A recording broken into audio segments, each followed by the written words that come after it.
Hello. How is everyone doing today?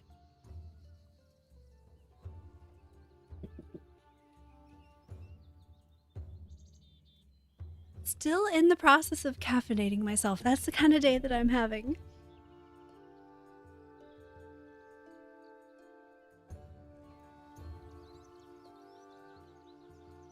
You're just about to hop on Soulframe? Amazing. P14 must be coming soon. Well, they're gonna talk about it in the dev stream, so hopefully we'll find out like a rough time frame when the dev stream gets here. Oh, caffeine can save the day. I know. I'm not having a bad day, just I've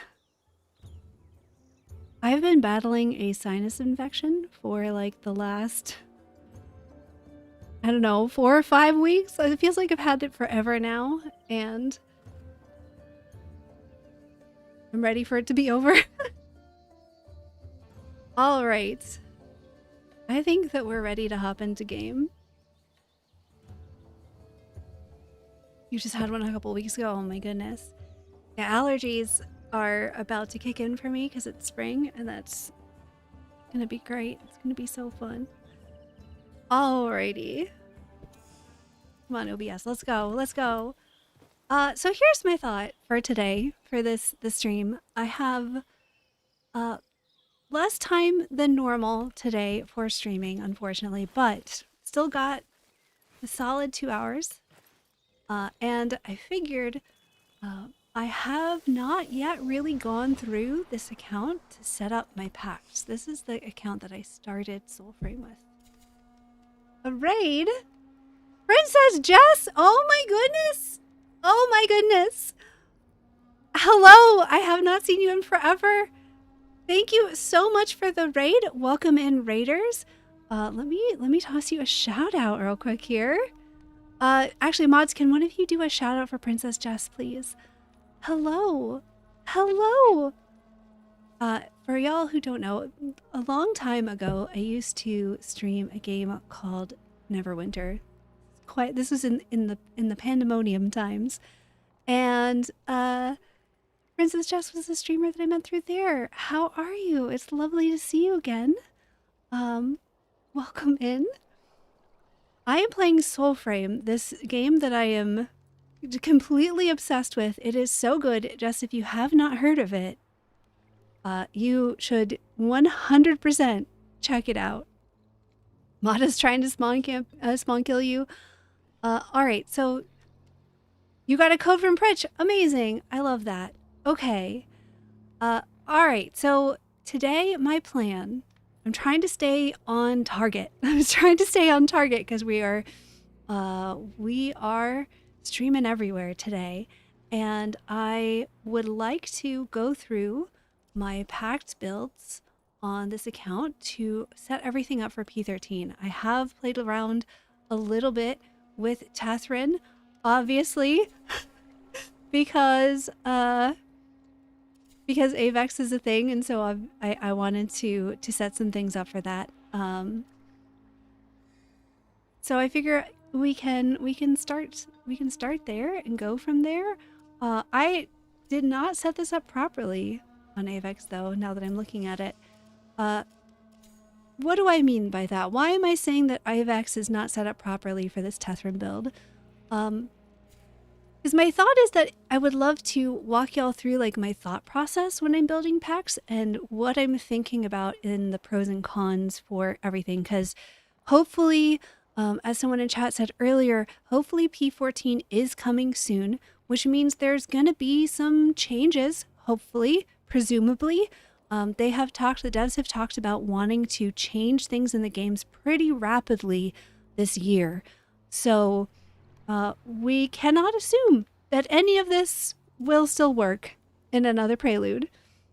If I end up doing anything co-op, it'd be down. I want to test out each build as I build it. You would end up needing to sit around and wait for me to build a lot between building. So if you're okay with that, then sure, we can team up. But let's talk through why I am not pleased with how this Tethren build is set up here. Realistically, Tethren is going to work best with more courage. So I want to have like the minimum amount of grace necessary to get Avex's requirement. Especially, I mean, it already has 3 pips of courage, so this one is unjoineried, which is unfortunate. Hello, Chris Hermetica. Hello, Snake. Welcome in. I'm doing well. I'm talking through how we build pacts today. If you want like full details on a Tethren build, we built this one. I have a whole video out about it, specifically for Avex 2. But that means that I want to switch to a Courage Prism, but now that I've only got 12 Grace, which is not enough, so I'm going to switch to a Grace Talisman, and that gets me plenty. That gets me more than I need, just barely, but still, it's enough. However, I'm going to have to switch armor now because it doesn't give me enough armor. Since I don't have much spirit on this build, one of the things I was looking at in my Tethren video is the pros and cons of the Arbearer's Mask versus the Mendicant armor set. They're giving me the same armor values, and I believe that it's because I don't have enough spirit on my build for it to make a difference between these two. However, I was thinking that if I am regularly drinking courage potions, it might be better to have the Arbearers, because there are, I think, on some of the pieces, like small differences. Like this one has a little bit more stability, where the Mendicant doesn't. Honestly, though, on Tethren, I think I'd rather have the Mendicant armor set anyway, because the difference is primarily going to be in stability, and Tethren has a whole arcanic that boosts your stability anyway.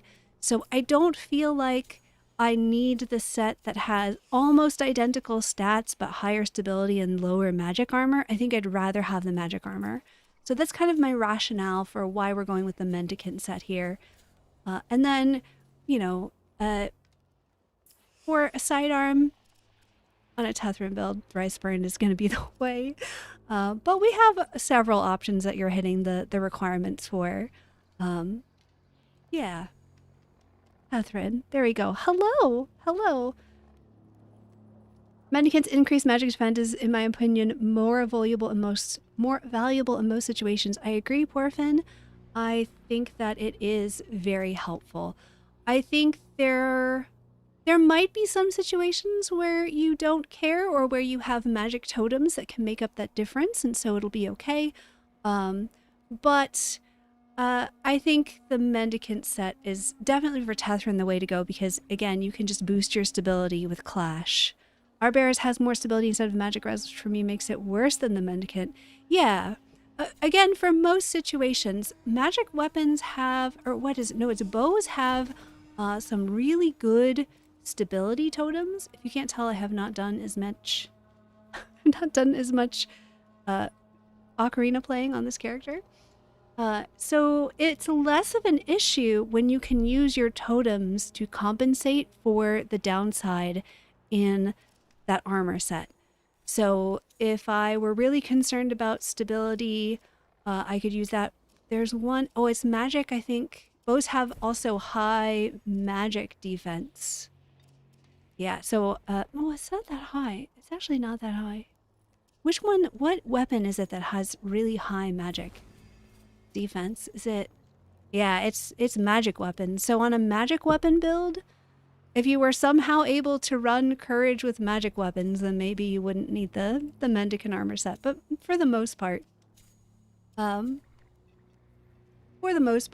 the thing is, once you get to a certain amount of courage, like if you're like full courage, the Arbearer's armor set actually does give you a pretty significantly increased armor. So in those situations, I do think that it might be worthwhile. You can also not get hit. That solves the stability issue, sure. I love Nettle as a sidearm, low requirements, and just like a short sword swings. Yeah. I think that what sidearm you run is going to depend on what your weapon is weak with. Normally with bows, I'll run a short blade sidearm, but because Tethren because Avex has that melee attack in it, I feel like it's less essential. Yeah, I feel like it's less essential.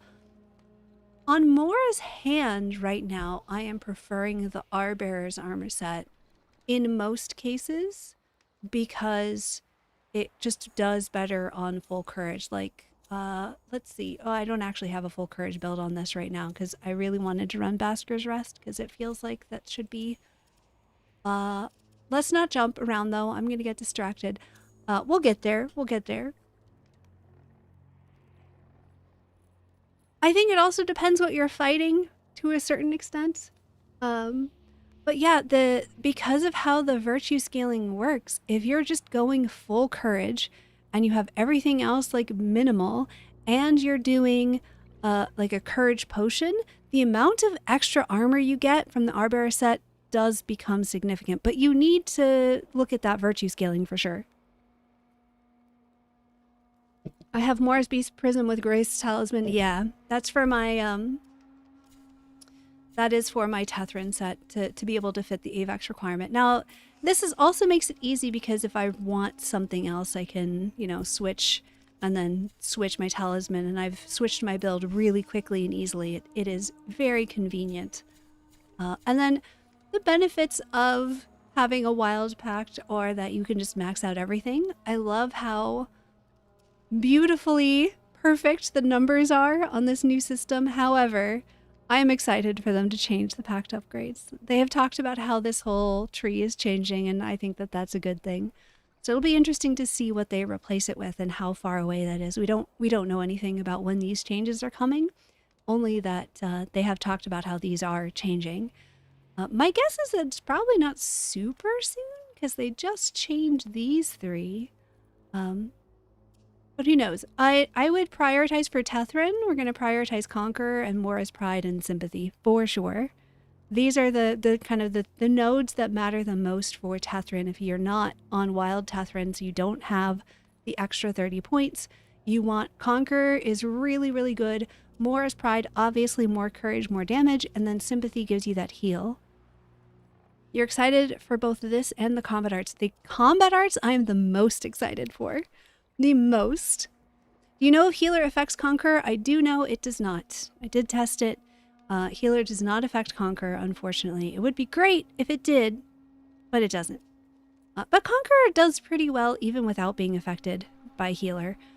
And healer is pretty nice. The extra healing you get is pretty good. Any rumors on P14 date? We will probably find out during Dev Stream 13, which is on March 27th.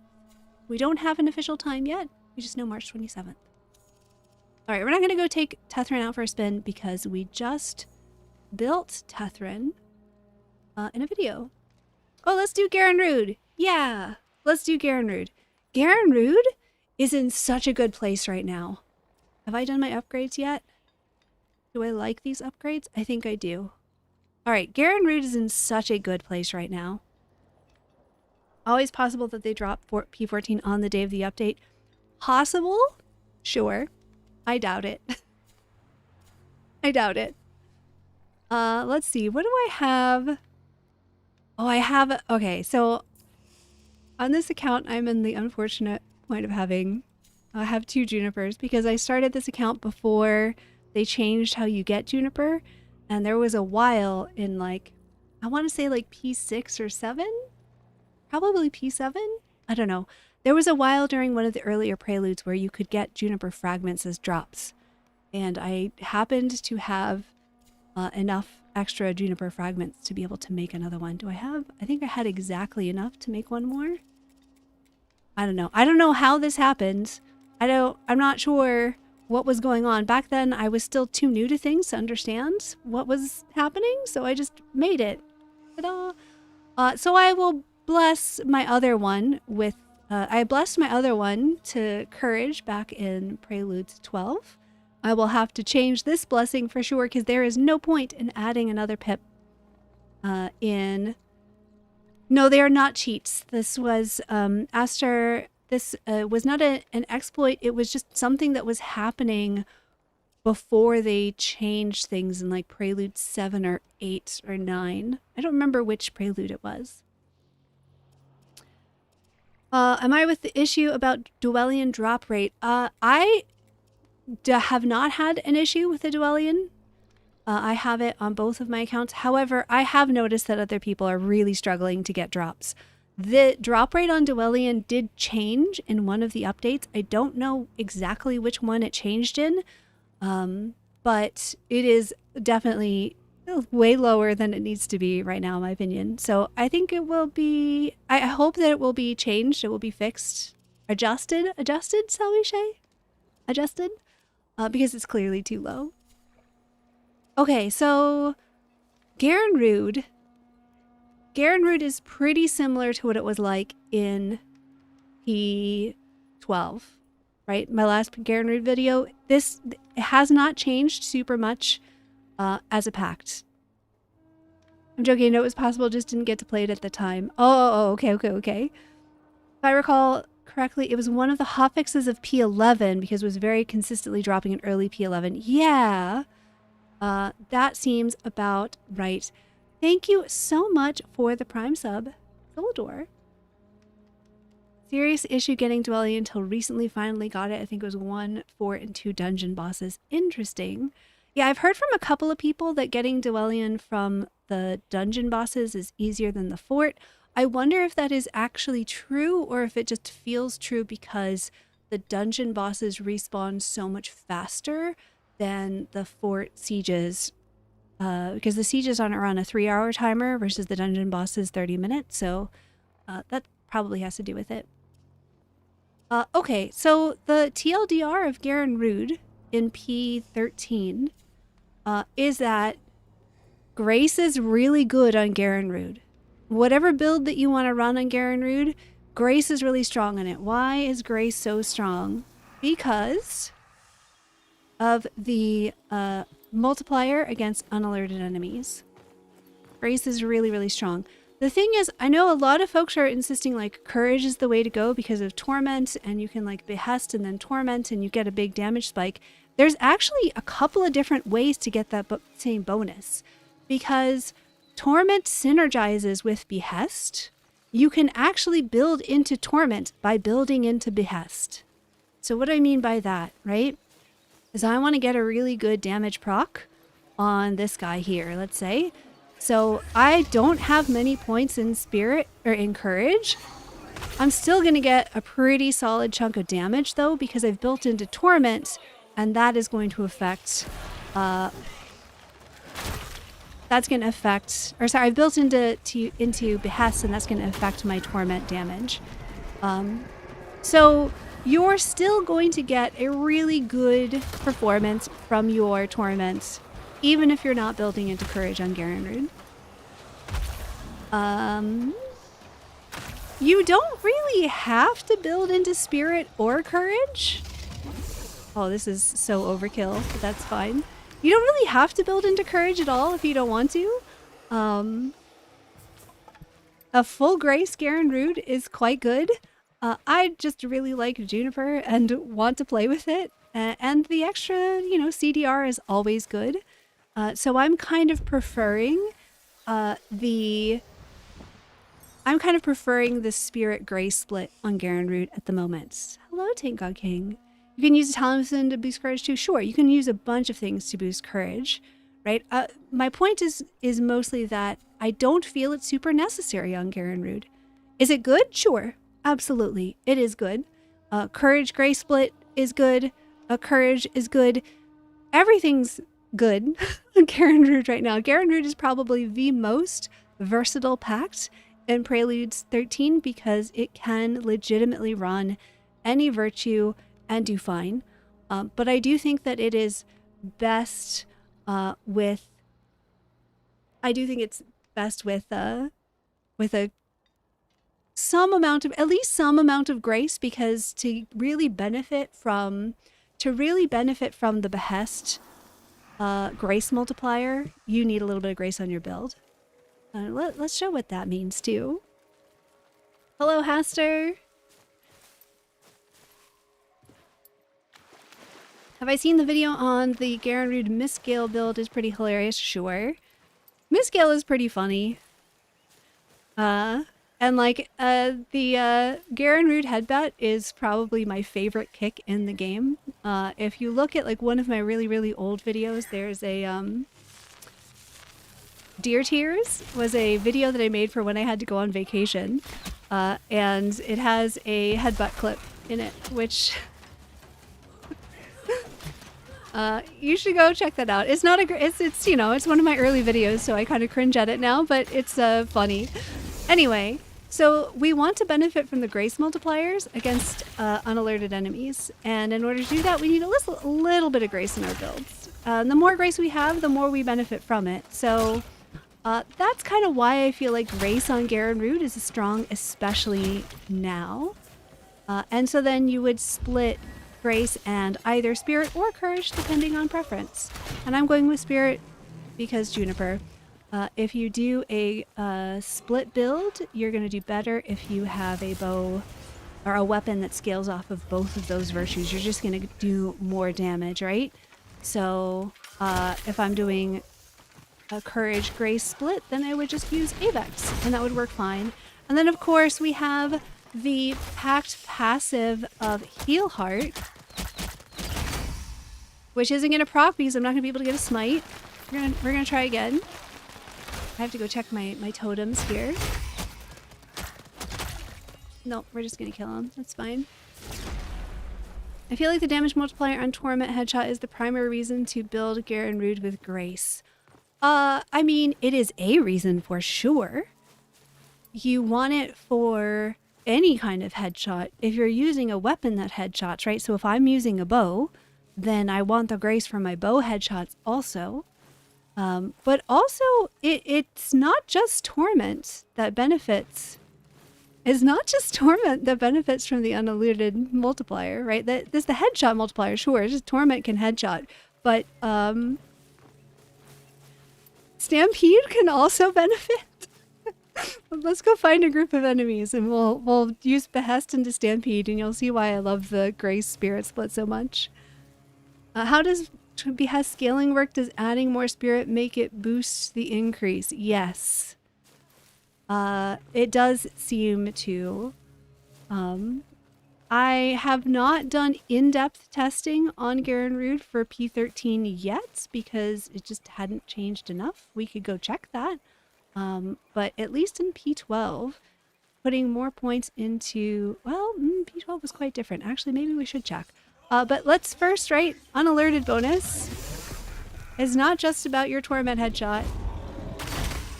Those special sounds are telling us that all of those enemies got the Grace multiplier from Behest for Stampede.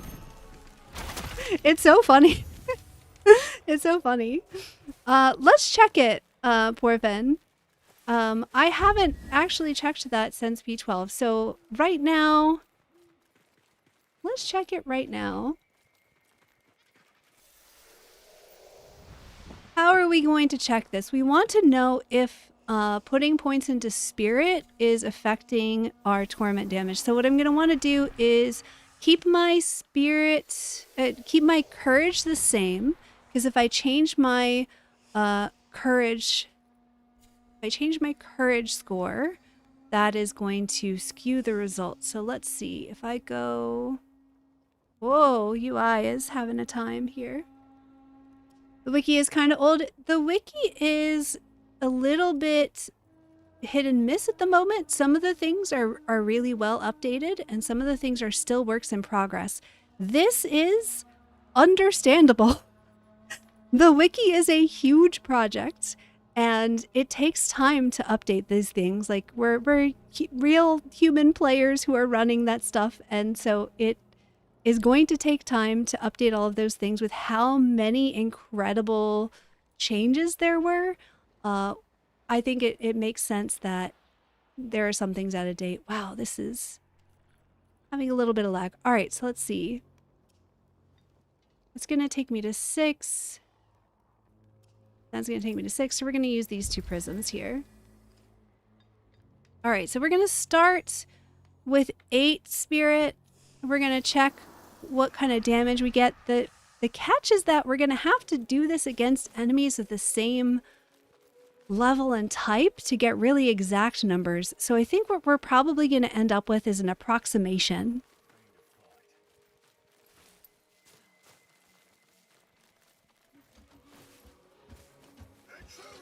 Oh, this guy is not going to be a good example. Well, that's all right. We're just going to understand that this guy has a lot of armor, so that's going to skew our numbers quite a bit. So let's do our Behest, and we'll do our Torment. That gives 1,342 damage on my Heavy Spirit build. Was that a headshot? That might have been a headshot. Let's go get another data point, and then we'll find more enemies. And we'll test it again. What about Founder's items not being 3 stars? Oh, so Founder's items, if y'all are not familiar with Warframe, Warframe has primes, which are like fancier versions of the base ones. That's what the Founder's items are going to be when Soulframe eventually launches. You're basically getting early access to something that's going to be part of the base game. So the way that the Founder's items are set up does not bother me at all. I think it's actually kind of good because it's better for the long-term health of game balance, in my opinion. All right, I'm going to intentionally not headshot. All right, 743 on a body shot. That makes a little bit more sense. There's dudes over there. So we're just going to remember the number 743. Hopefully I didn't just alert that dude. Oh, I totally did, but that's fine. All right, 743. So now we're going to switch. Yeah, that makes a lot more sense. I mean, oh man, this is going to be tough to test though, because my grace is also affecting this number. Let's find out. Maybe I'm wrong about this and I should be running just full grace and who cares about spirit, because it's 743 is taking into account the unalerted bonus. Yeah, the idea is to not make the game pay to win. So the only things that are in the Founder's Pact that you won't be able to get eventually through playing the game is I think the Paragon Sparrow skin, probably the like Founder's flowers that you plant in the garden, maybe some of the figments, although that's unclear. All right, so 743 is what we had as a body shot before. That's 490. Wow. Wow. Man, Grace is just stronger no matter what, man. Let's test this against Courage. Let's actually go into Courage on the Courage ability and find out if Courage is worth it.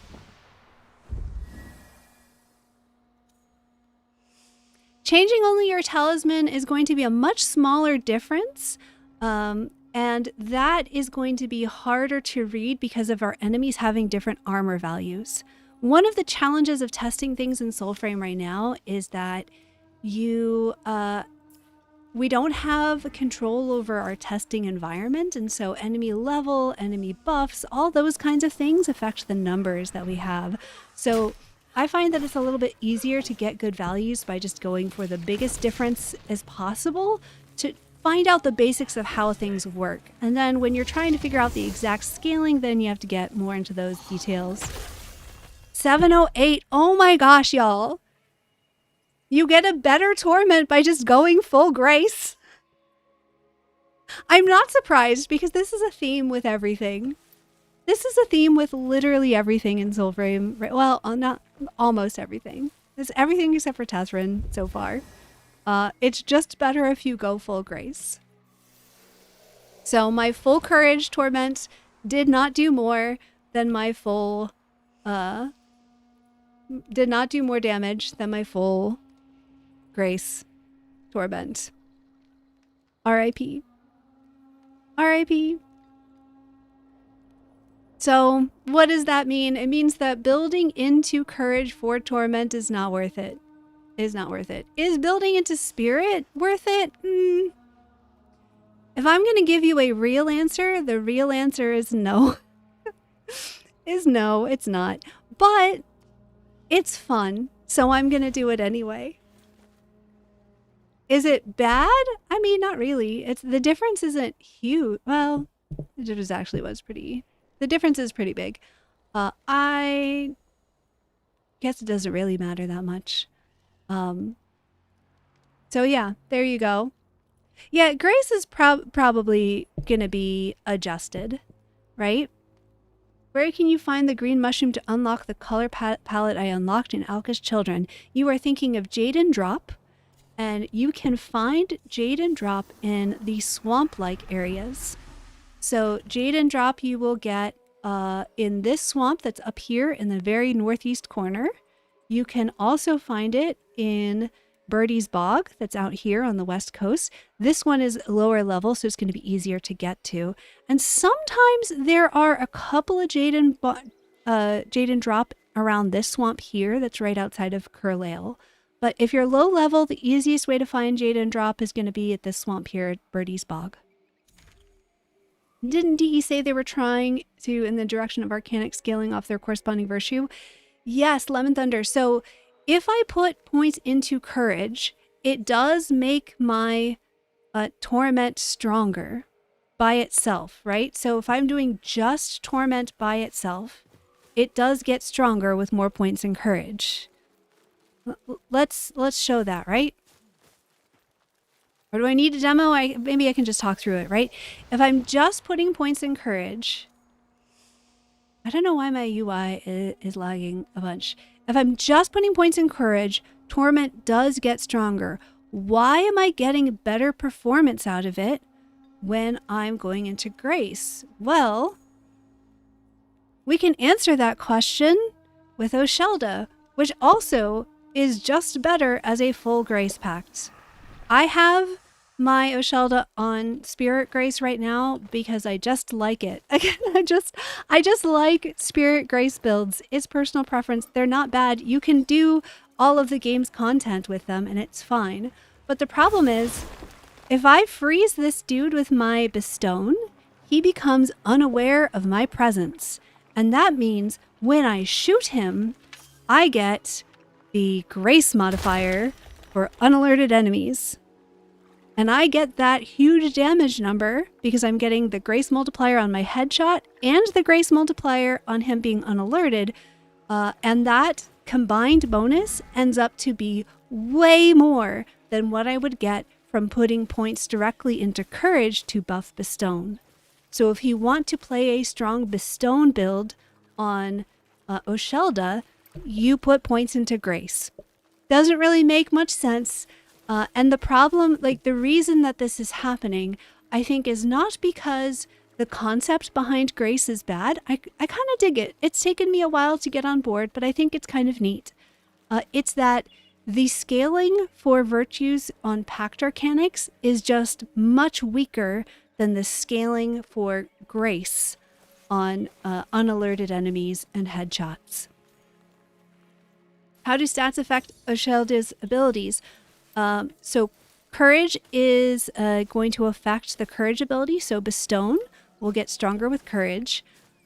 Spirit will affect Elder Bloom. So Elder Bloom will tick faster and heal for more if you have more Spirit. And Phantom Flock will last longer and deal more damage if you have more Grace. So, and Garen Rude Spirit Arcanic does the same thing as Bestone. Correct. Garen Rude's Behest also makes enemies unalerted.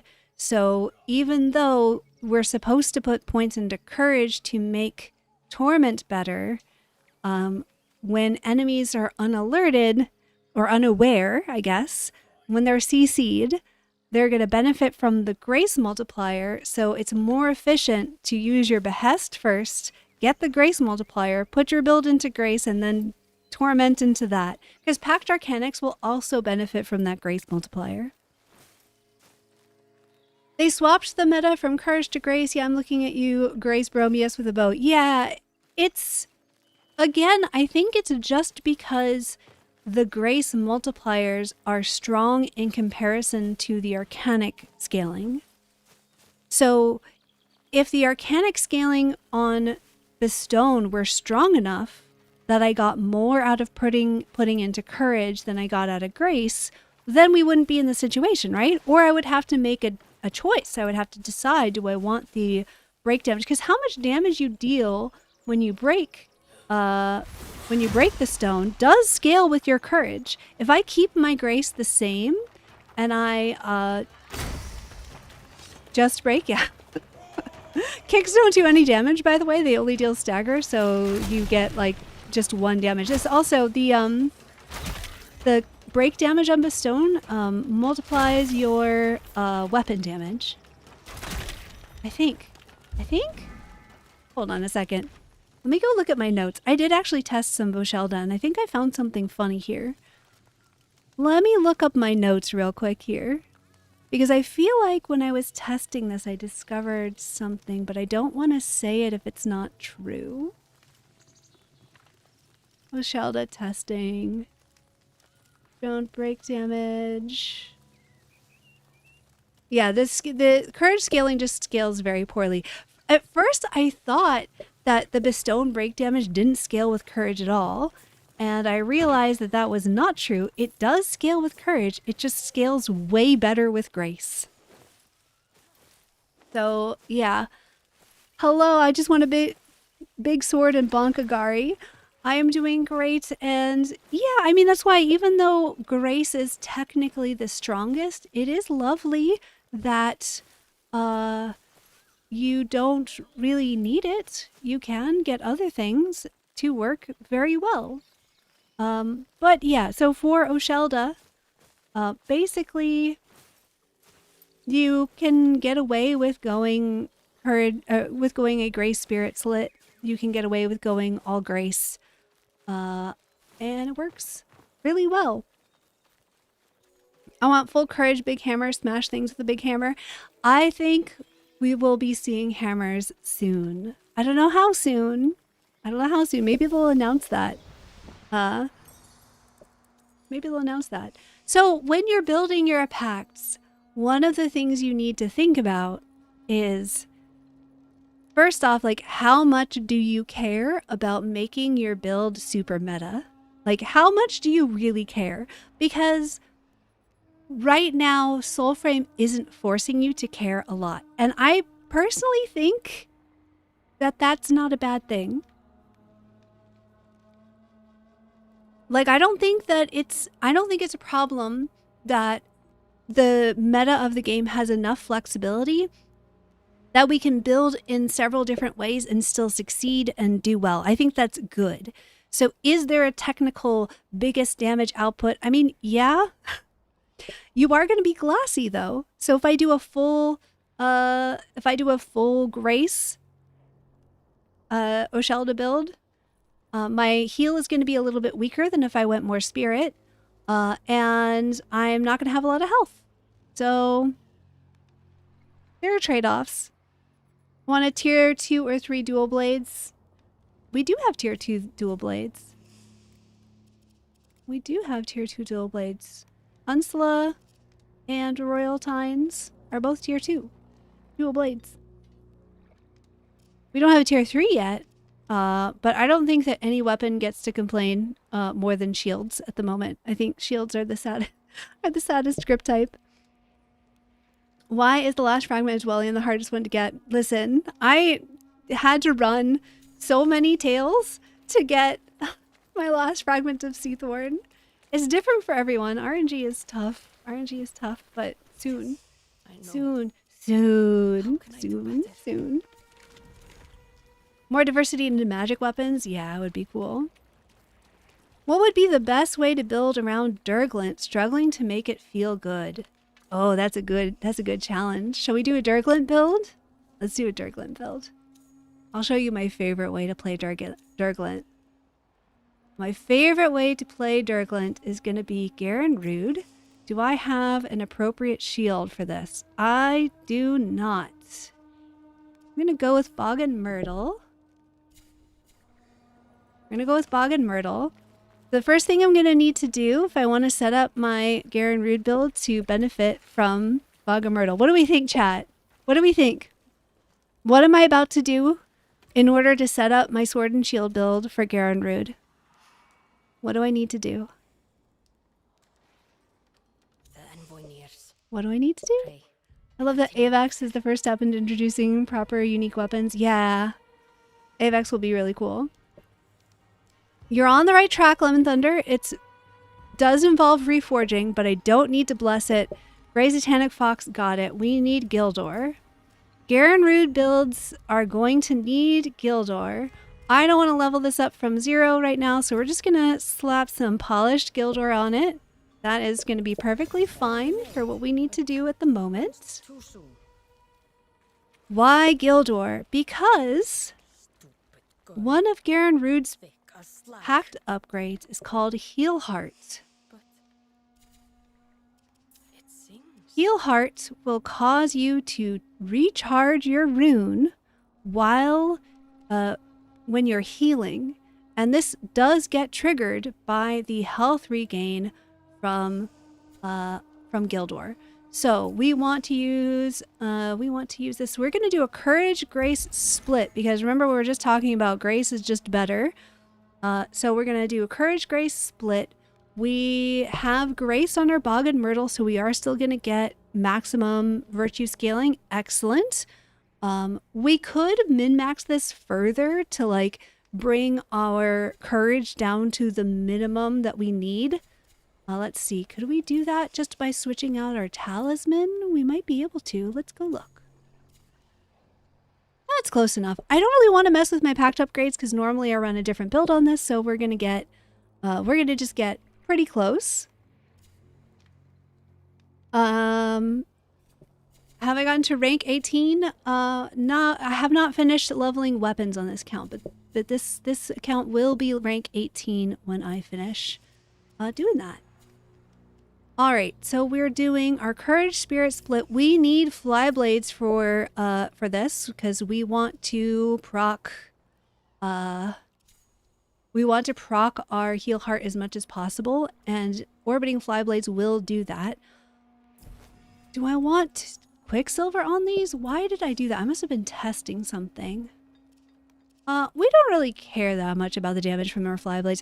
Realistically, the ideal Flyblades on this build would be Quicksilver, would be Gildor on your Skilter. Because again, Courage Grace split, so you want you want virtue scaling from both of those virtues. So these two weapons are going to go super well together on a Courage Grace split build. It's going to be ideal. But I have Quicksilver on these for some unknown reason. Why did I do that? Maybe we're just gonna redo that. Let's just change that. I think it was because I was showing something for a video and I didn't want to change the joinery on my main account. Is it part of why I have this one is so I can like demonstrate stuff and not have to stress about redoing a blessing. So we're going to do Gildor again. Why is Tuvalkane gray? Just curious, because she's an ancestor, because she is deceased. It's her spirit. It is not, she's not alive anymore. At least that's my understanding of it. She has deceased. When will the regatta tournament take place? It is, all of the info is in the Discord right now. If you're interested in the regatta tournament, the info is in the Discord. Each player rank gives 1 point to each virtue. Oh, it gives you a total number of virtue points, right? So the total number of points that you have is determined by your envoy rank. And then the prisms proportionally distribute them. So like, say, let's just pretend that you had, 60 virtue points and you're using the Mora's Beast prism. It's going to put all 60 of those points into courage. Then like your pact upgrades can also affect that in your talisman and things like that. All right, so we've got our prism, our weapons properly adjusted. We are going to go with the Oringal's armor set because that's going to give us the highest damage output on a Courage Grace split build. Because someone in chat wanted to know how to make Durglent feel good, so that is what we are doing. And now we've got our Durglent on. This is fine. I don't have a ton of totems or harmony, but I'm trying to think when is the last time I did a Durglent build. I don't know if I've done one recently. I think this would be pretty good. If you want more armor strip in your build, this is okay. You can put into here one of these totems, and that your parries will strip even more armor, and that is pretty handy. And then in your fly blades, you want the rat instead, because the attack totem that strips armor on your sidearm will not stack with the attack totem that strips armor on your main weapon. You can only use one or the other. Is Oringal good, or should I stick to Oshelda for now? Oringal is very good. We can do Oringal next. Let's go take this Garen Rude Durglent build out for a quick spin, and then we can go test out, and we can go look at Oringal. Any advice on how to farm bear? I'm running around all black puddles for 3 days and no bears. It is RNG whether you get a bear or a stag, as far as I can tell. It is just RNG, unfortunately. It would be cool if there are like certain places where bears are more likely to spawn, but... So, because we have Garen Rude, one thing we want to do that I haven't done is I need to take some damage, because my heal heart is not going to proc when I'm at full health. Probably not going to take damage fast enough. Oh, there you go. No. So since I was at full health when it procs, it doesn't give me the heal. That's also why I don't use, is it not procking? It's not procking anymore. Wait a minute. Oh no, it's not doing enough damage. This used to proc from Gildor's lifesteal as well, but it doesn't proc if your damage tick gets reduced to 1 point. So what do we do about that? If your damage from... Alright, so... I'm like so excited about testing things and figuring it out. I'm like stumbling over my words. Let's go down here and get a new proc so we can talk about what that means. There we go. Alright, so what that means is that if my... Oh no, I did this on the wrong build. The wrong one. There we go.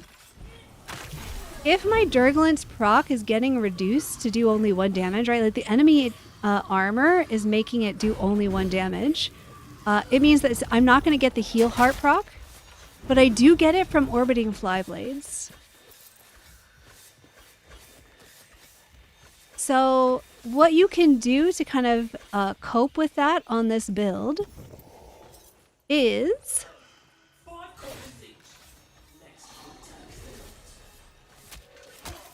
If you have... we need a smite! Give me a smite, thank you. What you can do to cope with that on this build is have your fly blades circle. Because if your fly blades do damage, they will proc your heal heart. And then you can keep your shield up, and it will do a bunch of damage for you. See, now this guy, oh, it's still not proccing. Did they just change it? That's so sad, but also probably better. That's also probably better. That means that you have to actually use your weapon, which is probably for the best, if we're gonna be honest. Oh, I died. Oh man, that sucks. That sucks, but also is good. That's also good.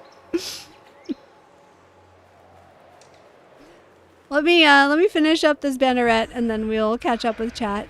That is good to know. Aw. R.I.P. R.I.P. Oh, I think we already proc smite on this banneret, right? Yeah.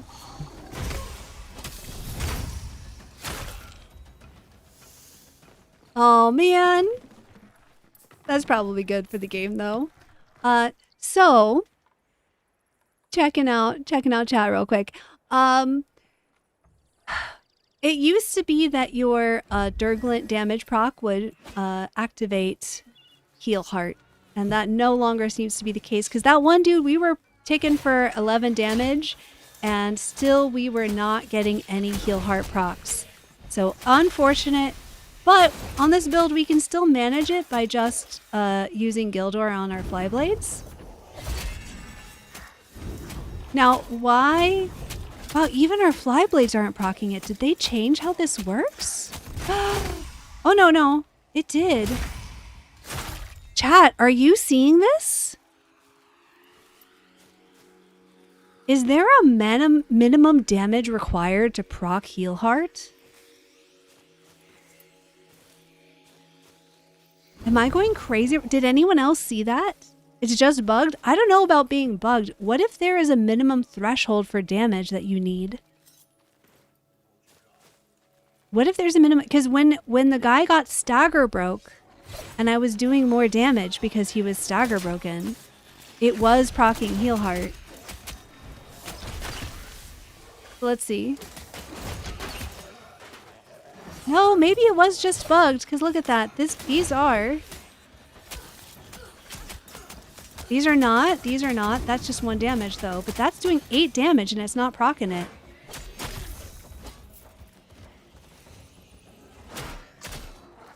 My shield attacks are definitely working. And even if I'm not on my shield, throwing my Flyblades, still working.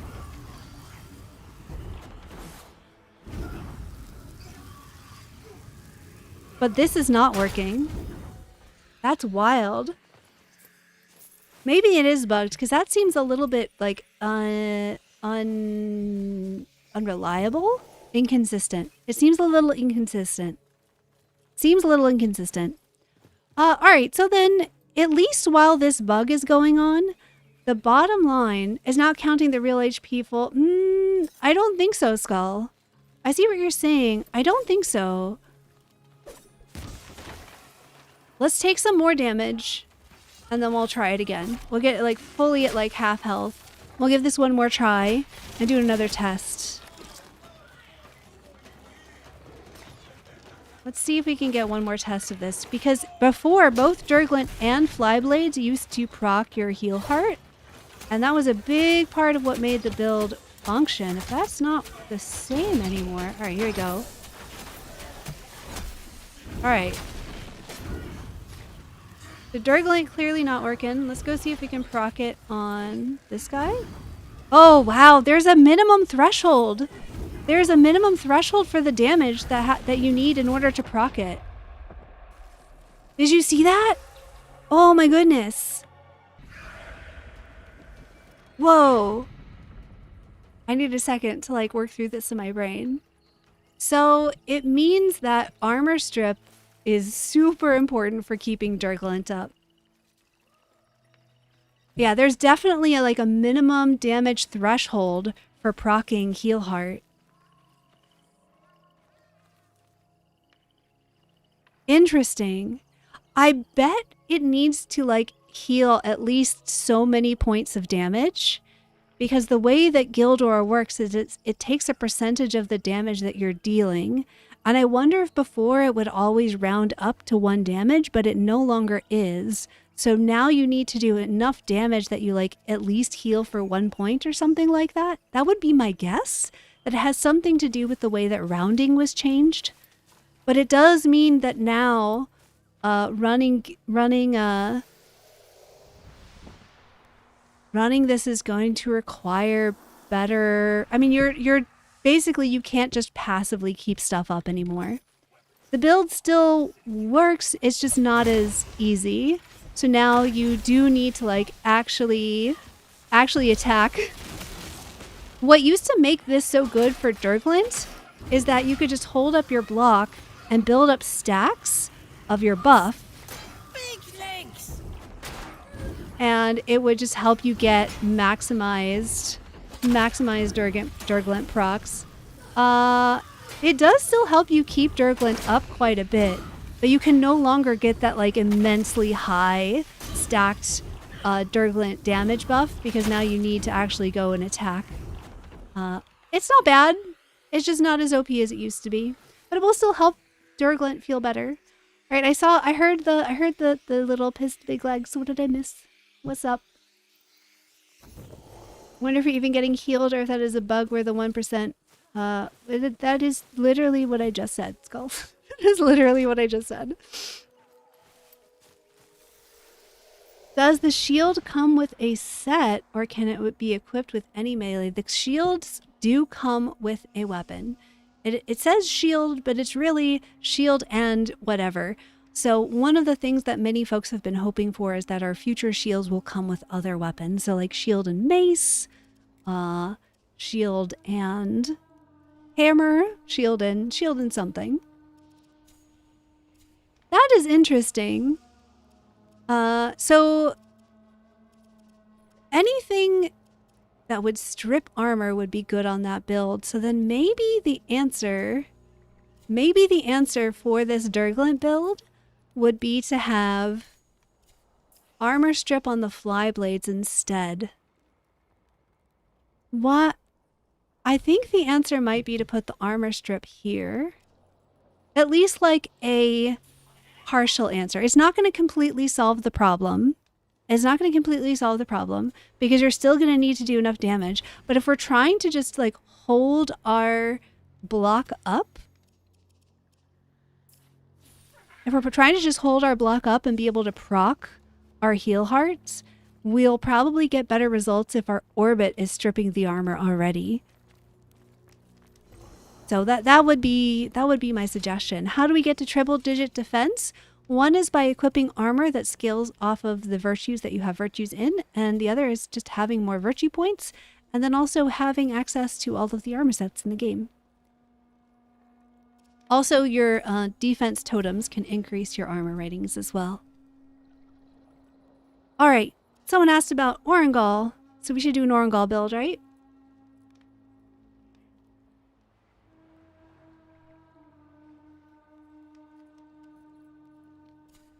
Hello, Pendragon.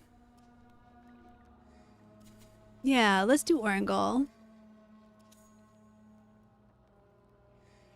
Okay, I don't think I've built my Oringal at all yet, have I?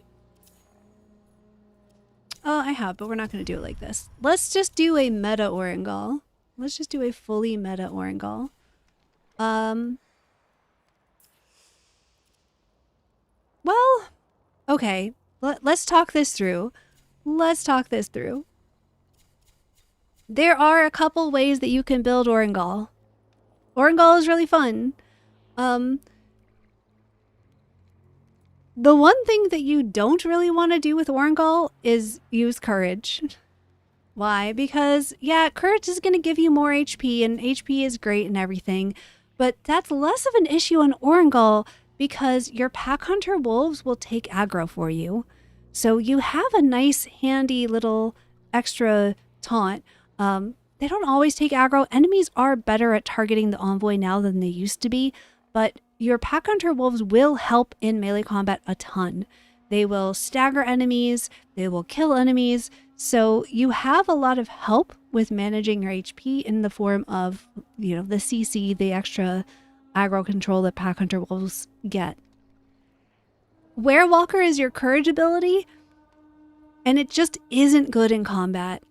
It just isn't good in combat. I'm sorry, it just isn't. It's great for running from one point to another.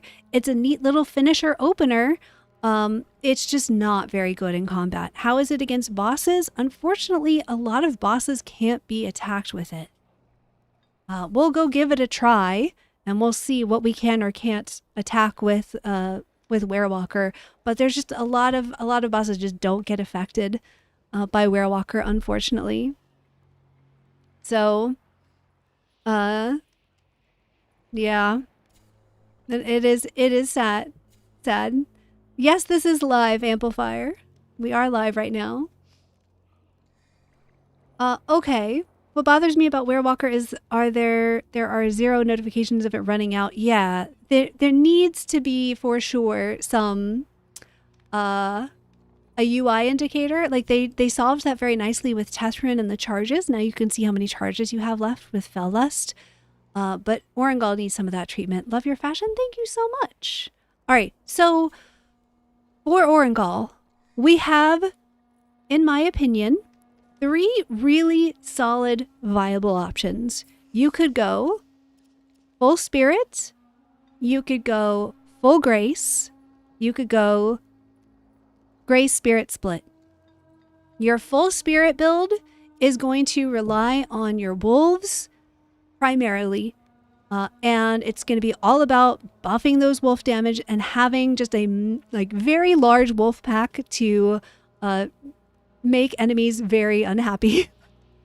Your full grace build is going to fully benefit from your grace weapon. You're going to run a grace weapon. You're going to use Howl to just get incredibly high grace values, buff your damage bonus, your weapon damage a whole lot, and you will do lots of damage. It'll be a really good build. Or you do a courage spirit split that ends up being predictably somewhere between those two, where you get some good wolves, you get some good grace, and you kind of get the best of both worlds. So what are we thinking, chat?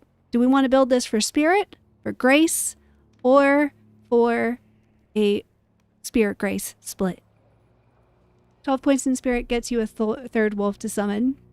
Yeah, but the 4th one requires a ton, right? The fourth wolf requires a lot of spirit.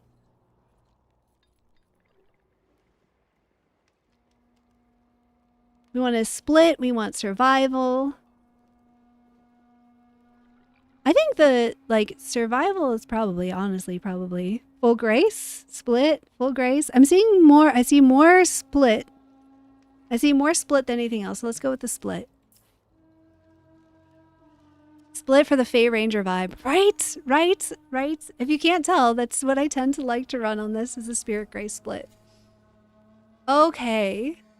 So we're doing a Spirit Grace split for Oringal. Oh gosh, I need to re-bless this. That's fine. We'll stick with it having that stupid Courage Pip for now. Okay. Or we can run the... No. We want Quicksilver. We definitely want Quicksilver on this build. Let's look at Pact upgrades. Soulbound says melee damage. It is not just melee damage. Lemon Thunder, we'll get there in a minute. The reason that I have such low armor right now is because I'm not meeting the virtue requirement for the Mockery armor set. You see, it says 18 of 20 grace, but we're going to fix that with our Pact upgrades. But first, Soulbound is the first Pact passive. This does work on ranged weapons. Everything grab. So we can max this out, and it is going to give us some extra damage for our ranged weapons. It does. I know. I hope that... I don't want this to be changed, because to me... Well, I'm beginning to think that I may have a different philosophy in terms of what I want out of Soulframe than the devs have with the game, which is okay. It's not my game, it's their game. So they should make the game that they want to play, and if or that they want to make. And if I like it, I'll play it, and if I don't, I won't. Oh, chat, I beg your forgiveness. I'm going to go on a little bit of a tangent right now. I really don't like virtue requirements. I just don't like them. I don't think that they add anything to the game. I think that they limit build diversity. I just don't... I don't like them. I don't like them. I can see an argument for having them if we had one weapon within each grip type that was attuned to each of the virtues. I think that would be fine, because then we could still be like, well, if I want to run a courage build on this pact, then I'm going to have to run the courage bow, and that would give all of those different weapons a different identity. I can totally see that, but I don't like the way the pact arcanics I want to invest in. So like if I am on Oringal, right, and I want to invest in Howl and Pack Hunter, that means I have to invest in Spirit and Grace, which means I have to use a Spirit and Grace weapon. It feels limiting in a way that I don't like. I do like that the weapons have unique identities. But I sincerely wish that all grip types were like Longblades, where there are Courage Longblades. There's Grace Longblades. There's, this one's Grace Spirit, so you could run, like, I don't like how limiting the system is, and it feels like we have lost flexibility that the game used to have.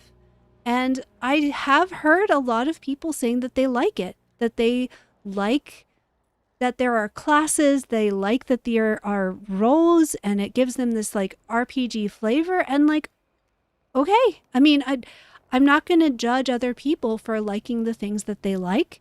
And I just like different things, and that is also allowed. And so it got me thinking, I think that, when I bought my Founders Packs, I was buying Founders Packs for a game that let me play any weapon with any pact without getting nerfed. I could run anything with anything. Creativity was paramount, and I had full flexibility and agency with how I engaged with the game. And it feels so tough to have that flexibility be so harshly curtailed after the fact. So I sat there and I thought to myself, if Soulframe had the system that it has now, with all of the virtue requirements that it has now, would I still have wanted to be a founder? And the answer is yes. I still love the game. I still think it's really cool. I would still want to support its development. I think that I still like it better without those limitations. I think a huge part of what makes it so hard for me to swallow the limitations now is having experienced what Soulframe was like without them and feeling unequivocally that it was better. But that doesn't make it a bad game, and it doesn't make me want to stop being a founder. And so I've found a certain amount of peace with having asked myself that question very bluntly, to have my private moment of like, would I still have wanted to do this? And the answer is yes. It's still a good game. When I first started playing Soulframe, we didn't have a courage bow.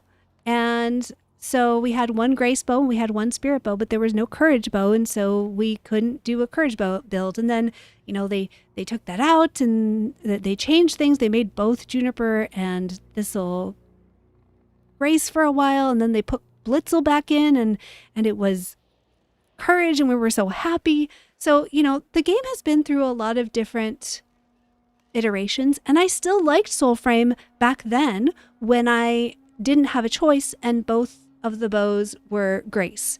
So it doesn't make me not like the game anymore. I just feel like I got a taste of something that was so good, and it's just hard to see it gone. I do want there to be tough choices in what we equip. I don't know that virtue requirements are required for it though, because if I decide that let's take a random example. Let's say Rostrum, right? If I decide that I want to run Rostrum with a Courage Grace build, I'm only going to get half of my damage scaling off of it. Like, I already have a pretty severe punishment for running it on a non-grace spirit build without needing a virtue requirement. So that brings up a question of like, what is the point of the virtue requirement? If this is meant to kind of like pace us through what types of equipment we use, why not just have it be envoy rank the same way that MR is in Warframe? Like, I know we don't want to copy everything from Warframe, but sometimes Warframe has good ideas. Or at least better ideas than this. Anyway, I feel like that's enough of a digression. So where were we? It feels too punishing to not meet a virtue requirement. I don't like that. Sure, yeah. There are lots. I do like the way that it gives the weapons different identities. I do like that, like, Blitzel feels different from Juniper. Juniper no longer just feels like a better Blitzel, right? Like, these feel like different weapons now. Like, I want to bless everything because it gives more attunement scaling. Like, this is, oh man, this is not the stream I was planning to have today, but that's fine. This is the stream we're having. I like that Avex and Juniper are fundamentally different weapons. I like that even even Juniper and the Starling that have the same special attacks feel really different because the Starling's all grace, Juniper is the Grace Spirit split. So I like that. I don't think we need to get rid of that, but I do still wonder, like, what does the requirement add to that? What does the requirement add to that other than limiting what level you need to be before you can equip that? Joinery is a whole other thing. Joinery is a whole other thing. Right now, what is the point of this?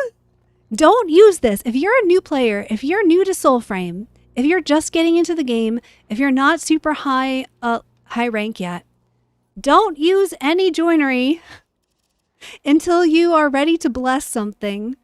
Why? Because it costs crafting materials.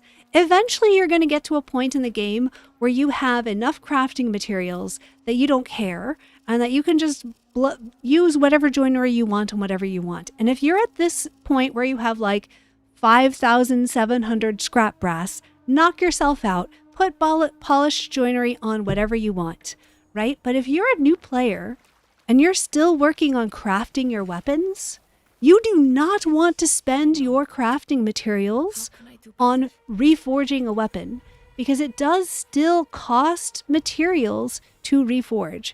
It costs less, that's good, but when you're a new player and you're trying to gather enough materials to craft everything in the game, that is a big ask. No one who is at a level where it's appropriate for them to use rusted joinery should be reforging their weapons. There's no point in that. So I really hope that there is a joinery rework coming soon. We have heard the devs talk about it. So, you know, let us all get this frustration out of our systems, but then take a breath and have some patience because the devs have talked about their plans to make some changes, some adjustments in this. It's been something that they talked about a while ago. There's likely just been other things that were higher priority, which is fair. The things we've gotten in Soulframe since they talked about this were much more important. So I'm all for them prioritizing effectively to make sure that, you know, they're getting the game-breaking things first. It doesn't hurt the game at all for me to have, you know, 84 polished Quicksilver in my inventory. It's not damaging anything, so that's fine. But if you're a new player, if you're brand new, just don't reforge anything until you are ready to bless the weapon. If you get to a point where you have enough crafting materials that you're not stressed about getting more to craft more weapons, then go ahead and put polished joinery on things. Then it's worth doing polished, but not before then. You should be focused on crafting new weapons first. That is your first objective. And then after that, blessing weapons. And you do now want to bless every weapon that you're going to use because it will strengthen the attunement scaling. But you don't want to do what I did here. This is something that I blessed in P12. So I gave it a courage pip. Now you do not want to add a new pip to your weapon. You just want to bless it with something that it already has. Feybolt is basically useless now. Yes, unfortunately. I talked about that in my Bromius video, so if you want to hear my thoughts on Feybolt and why I don't think it is good, it is in the Bromius video. Alright, yeah, alright. Alright. Fine, let's fix the Juniper. On my other account, I did Quicksilver blessed by Iridus, so on this account, we're going to do Quicksilver blessed by Sapphine. Which one is it? This one. Do I have the right Quicksilver? I do. Here we go. Fixed. There we go. Hello. It is always better to strengthen an attunement that is already on the weapon than to add a pip of a new attunement. It is how the maths are. Crisis averted. Exactly. Okay, so we're doing our Grace Spirit split build on Oringal. So the reason that we got into this whole rant about virtue requirements and joinery and everything, right, was because I like Soulbound the way it works. I hope that they just change the description and let it apply to all weapons, because we don't... Oh, thank you for the bits, Waver and Drake. They don't need the requirements the way the items scale. Achieve that effect without limiting selection. You want more out of armor or weapons or prisms, you need to match your blips. Like 100% agree there. Like the buffs that we get from matching our virtues to the weapons is already plenty of incentive to do that. We don't need a requirement on top of that. If they really want to gatekeep the, like I say gatekeep like it's bad, if they really want to pace us through what we can equip for our envoy level, which is a fair possibility, they should just make it envoy level, right? Because maybe it's that like, oh, we don't want level 2 envoys putting on an Avex and destroying everything. Like, all right, sure, I can see an argument for that. Wanting endgame's equipment to be on endgame envoys, okay, just make it envoy rank. Anyway, yeah, envoy level will be plenty fair. Definitely agree with that. I think that would be a much better solution for pacing our items. Soulbound. So I would love to see Soulbound just work with all weapons, especially since it's the Grace. Like it's clearly a Grace aligned pact at the moment. So it should work with Grace weapons, right? It should. Yeah.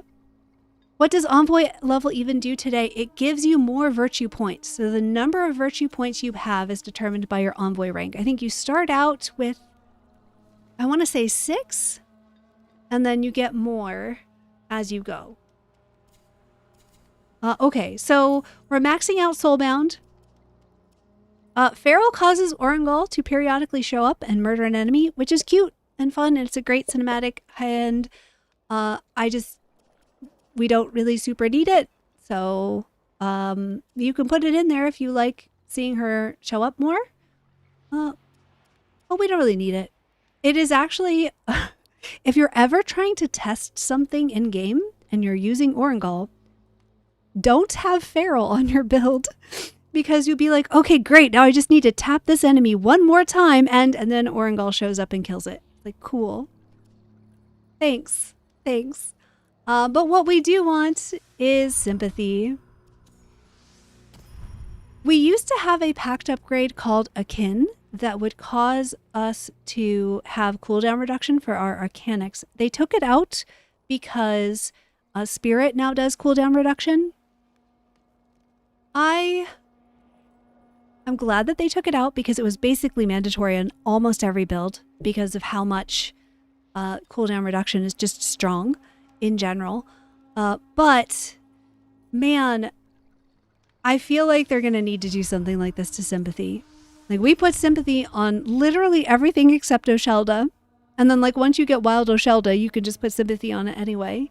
Like, Sympathy is so strong, and it is actually very important to some builds. Like, it is really critical in Koga especially.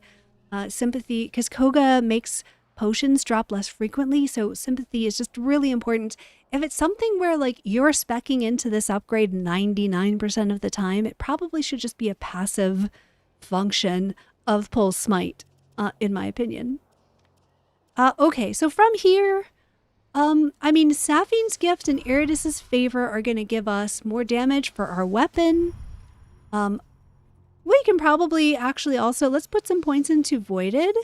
Voided basically gives you a damage bonus that lasts for a certain amount of time after you've pulled a smite. You didn't run Sympathy in P12, but you recognize you're a psychopath. Cammy likes to live dangerously. Cammy also runs Short Blades on Oringal, which feels brave to me. We can max out both of these. So yeah, this is what I would do for an Oringal build. You could take the points out of Sympathy and like go into Healer instead. But again, I personally think that especially on Oringal, Sympathy is stronger because Howl is also a smite buff. So you're going to smite more often. It just feels, this feels more comfy to me. But you could take points out of Sympathy, put them into Healer instead. You'd have to have a point into Feral, so you probably would have to pull 1 point out of Voided, and then you'd have an extra point somewhere you need to put somewhere. This looks so nice and tidy. I like it. All right. Oh, Katastra, if you like short blades, Cammy is the short blades queen. She knows so much about short blades. I highly recommend befriending her and asking her about short bladey things. Let's check my pact upgrades. This is fine. I'm saving points for vaunts. Sorry, combat arts. I like a combination of a short blade with my bow because I like having a melee option. Obviously, we're going to run a bow. We have the Mockery armor set because it's great for Grace Spirit split builds. It's going to give us more armor than the Oringal's armor set because Oringal's armor set wants courage. So you can see my total number is actually going up when I have the Mockery set because it gets both scaling. Have they talked at all about removing the double points on the base packs or adding variants of other packs to bring them up to 60?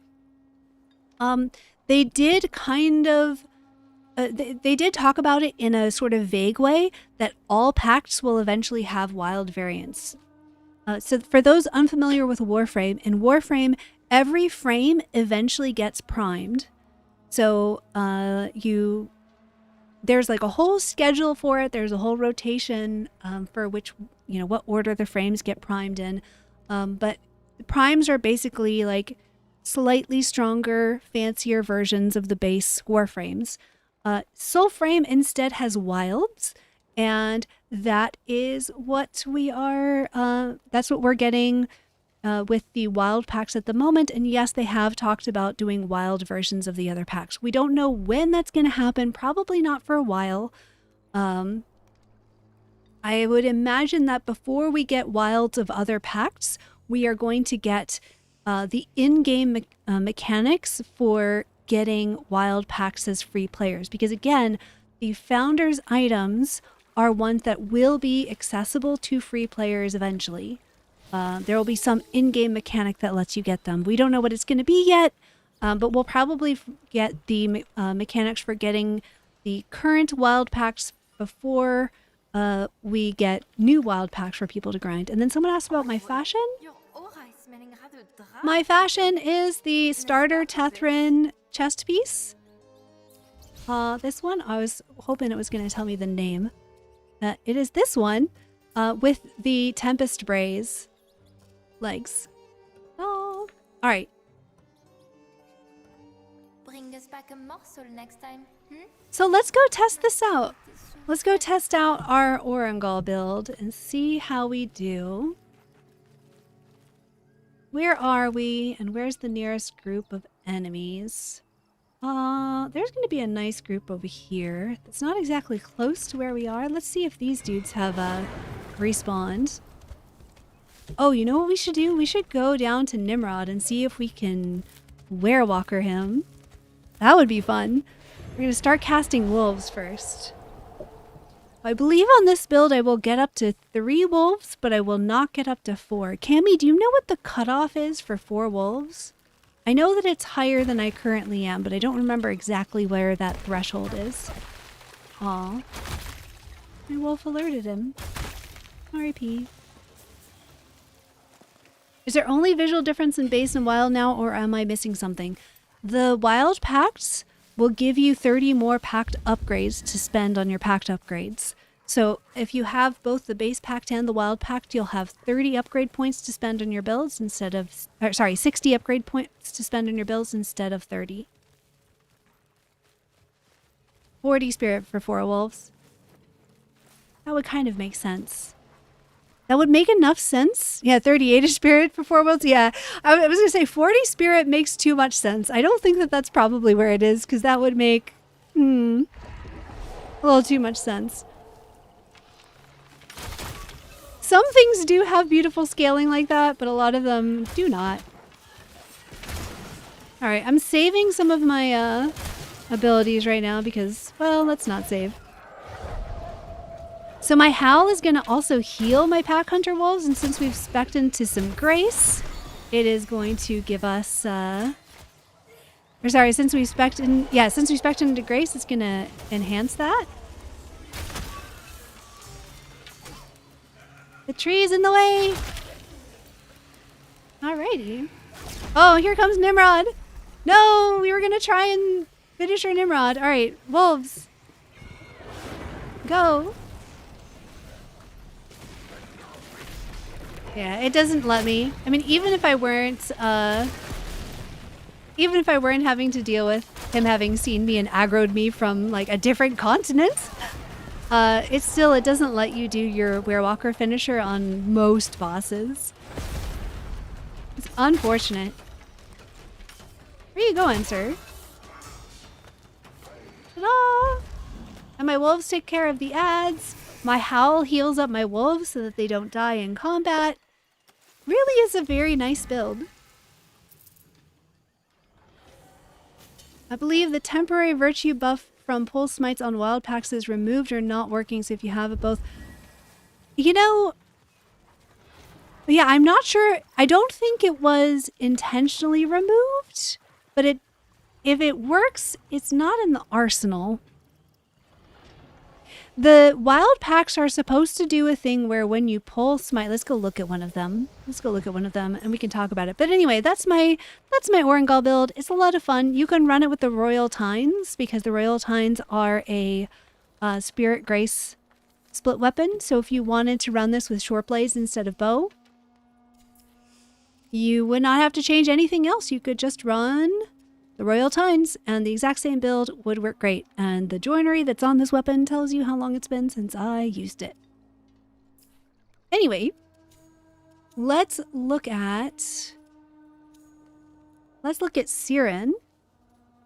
And that'll be a great way to look at the wild pack. So these little gems here are supposedly virtue gems, which if I pull smite on a blue soul, it would charge these gems and then theoretically give me some kind of virtue bonus for as long as those gems are glowing. If it is working, I don't know how it's working. I don't see any difference in the UI. I don't see any difference on my weapon damage. I don't think it currently works. You do see the glow, like the special effect is there. So I think it is supposed to work. But at the moment, the virtue gems on the pacts do not seem to function. They do function on the weapons. The wild weapons, also, when I pull a blue soul while I have the Starling equipped, this blue virtue gem will charge up. And same thing with my Koblath. It will charge up, and then my next heavy attack will get a damage boost. And it will consume that charge. So we can go and do that. I bet you can see where this is going. So since I have Wild Sarin, we're going to max out everything. But if you had 30, let's pretend we have only 30 virtue points. How are we going to build our Sarin? What I would do is Pickpocket is very good. Pickpocket is very useful for new players, especially because it allows you to steal loot from sneaking up on unalerted enemies. You don't have to do anything. You don't have to like interact with them. You just sneak up and stand next to them and they will drop loot. And the more upgrades you have in Pickpocket, the faster it procs. So if you're trying to get more drops, if you're trying to get resources, this is the way to do it, to max out your Pickpocket and go sneak. You can sneak on Sarin very easily using Glamour, but you can also just like crouch sneak and it still works. And so then from here, I would max out Sapping's Gift. And then let's see, I like Voided, I like extra damage. That's just how I like to play. I tend to like glass cannon-y type builds. I would put points into healer for sure. And then I have 2 points left. You could put an upgrade into any of these. I would probably go Rooted because I hate being knocked around. And this is how I would build for 30 points. Why is Sympathy impactful? Lemon Thunder, that's a really good question. I am going to go proc it. And I'll show you why. It'll be much easier for me to just show you than to try to explain it verbally. But basically, it's a really strong heal. Hello, Maggie. How are you? Okay, so this is our Sarin build. If you only have 30 points in Sarin, this is what I would recommend. But since I have Wild Sarin, I have enough upgrades that I can max out everything. I'm just gonna fill out my tree. And I am, of course, going to run a full Grace Sarin build. You can do splits on Sarin. It works great. You can do a full Spirit Sarin, and that also is very fun to play. On my main account, I'll run I have a full Spirit Sarin build that is just spamming abilities constantly. It's great. Okay. Should I bless my bow? I probably should, huh? I told myself that I would finish leveling up the weapons I haven't leveled before I blessed things, but I know. that's not happening. Cold. That's not happening, is it? Alright, where's my starling? The starling. There's really only one choice here. Quicksilver blessed by Sapphine. You gotta go with Quicksilver because it only has Grace, and so you don't want to add a new attunement, so you're going to strengthen your Grace attunement. And then I love Quicksilver because of the headshot multiplier, especially on a Sarin build. Really, for bows, the only time that you want to use Gildor is with Garen Rude.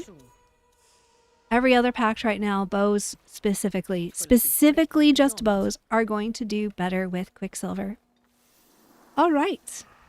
So let's go proc Sympathy so we can show what makes that so strong, because it really is very strong. We have to stay 2 miles away from the organ at all times or it will proc, and then we won't be out of combat for the rest of our session. Loving the purple, thank you. My main account, every loadout is named after a tree, and on this account every loadout is named after a stone. So this one is amethyst. This one is my amethyst build. All right. So in order to look at what makes Sympathy so strong, we're first going to have to take some damage. So I'm going to run up here. I'm going to let them hit me a little bit. I would like you to hit me more, please. All right, that'll do. Now we're going to proc a smite. So now we're going to proc a smite. There we go. And notice how it heals me up. And then I'm going to get hit. And I'm still healing. Because Sympathy lasts a very long time. I'm still healing. When you fully upgrade Sympathy, it increases the duration of the heal. And it can last a while. And it's very, very strong. It's a really strong heal. And it just is so helpful, like in Koga, when you don't get as many healing potions to drop. So definitely worth it. So why is Grace so strong on Sarin? Because when they are paying attention to your decoy, they are technically unalerted.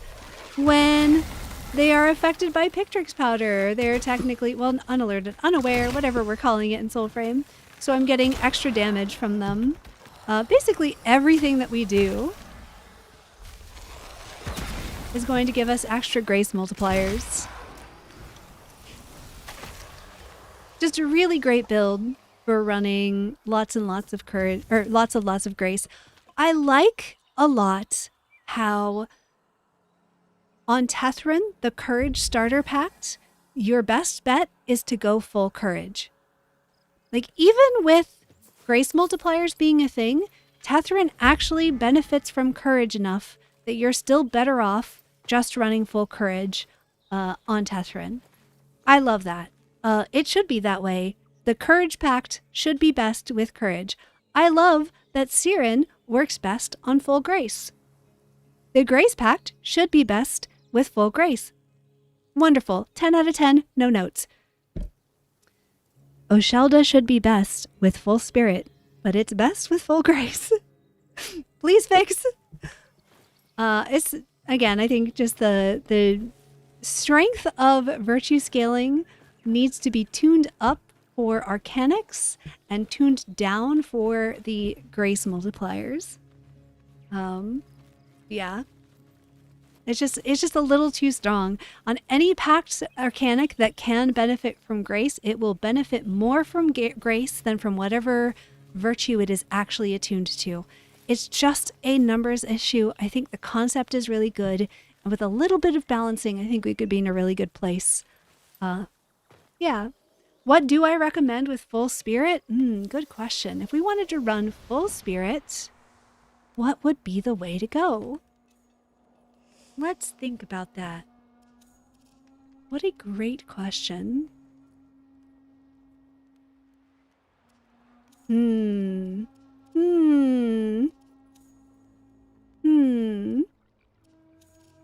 Definitely on Grace on Bromius.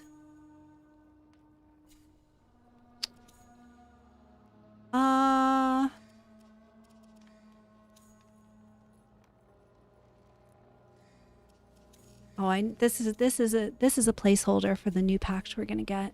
I can't wait for the new pact. I'm so excited about the fencing pact. Yeah, I think it would be. I do think it would be Oringal. I do think it would be Oringal. Let's put together our full spirit Oringal. Unfortunately, kind of what you're going to need to get a full spirit build to work is some kind of survival bonus. The big weakness of spirit at the moment is you die a lot. You have like no HP. So you can pull this off with Oshelda. I mean, you can pull it off with Oshelda. You can pull it off with Oshelda. You just aren't going to do that much damage. I think that's really the weakness of a high spirit Oshelda, is if we look at our Oshelda build here, to get, like, we would buff our Elder Bloom a ton, you would live, but like your Phantom Flock isn't going to do as much, you aren't going to get as much out of Grace Multipliers, and you aren't going to get as much out of Bestone. A full spirit Oshelda is going to be by far the best support build in the game. So if you're in a squad and your job, like you want to play a healer and a support character, then a full spirit Oshelda is absolutely going to be great. It is going to be the best that you can do with Oshelda in a support role, because your really short cooldowns on a full spirit Oshelda mean you will be able to see things constantly. You're not going to die, and your health is going to be incredible. Are they still sending invites? We will do, before I end stream, we'll do a bunch of giveaways on Twitch. So I probably will be streaming for like another 20 minutes or so. And right before stream ends, I'll give away a whole bunch of keys on Twitch. So stay tuned there. And we will, we can do that before we end stream. So yeah, a full spirit Oshelda is going to be very, very strong in a group. So if you have friends, you like playing Oshelda, you want to play a support role, full spirit Oshelda will be the strongest support in the game. Easily. But I think if you want to do damage, then you want probably Garen Rude. Let's go ahead and put on a spirit weapons. Just go all in on, let's just do spirit weapons. We got all spirit. We got such spirit. So much spirit. Great. We don't have our pact. Oh, we do have pact upgrades in spirit. Perfect. Why is this going to be better for doing spirit? Because your wolves are going to be so beefy. And you're going to have so many of them. Get them, Wolfie.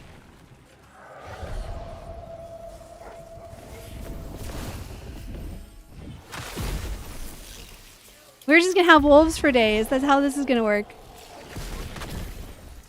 Cool. More wolves. More wolves. We're not even done making wolves yet. We can have another wolf. Come on, wolves. Let's go. Your cooldowns are pretty short. Look at how fast my wolves are coming back. Look how fast Pack Hunter's coming back. It's so great. And remember, you can use a Virtue Potion on top of this for even shorter cooldowns. There you go. 4 wolves. This is why I think if you really want to run full spirit in P13, Oringal is probably the way to go if you're playing solo. Osheld is probably the way to go if you're playing in a group. Oh man, we haven't had these guys respawn yet. Let's go. Let's go bite someone. Let's go bite someone. Such spirit wolves, yeah. Many wolf. And it looks really cool too to like just run around with a pack of wolves. Imagine being the Ode and just seeing like 5 wolves come running at you. You know one of them is an envoy. That guy just tried to die. I wasn't even done coming out of Pack Hunter. I'm just casting them off cooldown because I want to keep all of them up. There is some amount of overlap where you don't need to immediately recast. But it's nice. Right. Did one of our wolves get stuck or die? I don't know. Well, we've got 3. We've got all 4 back. But like that man, that one hit, that hurt. That hurts. You really do kind of want your wolves to take care of stuff. So I've got my cooldown back up. I want to see how long I have to cast another one before one of these guys takes off. I mean, that's a pretty good. I don't have to spam them off cooldown. I've got a little bit of a leeway in terms of when I recast them to get all 4. So yeah, I can't be exactly 40 spirit. I'm too close for 40 spirit for that to be it. That's my suggestion for a full spirit build. I've been using bows lately for the first time, and the quiver sort of angles down, right? Is that a mistake, or is there any sort of precedent? There are back quivers. This is a real thing. Knife hold sealed during battle. Battle with what? Oh. Okay. Hi. Back quivers are a real thing.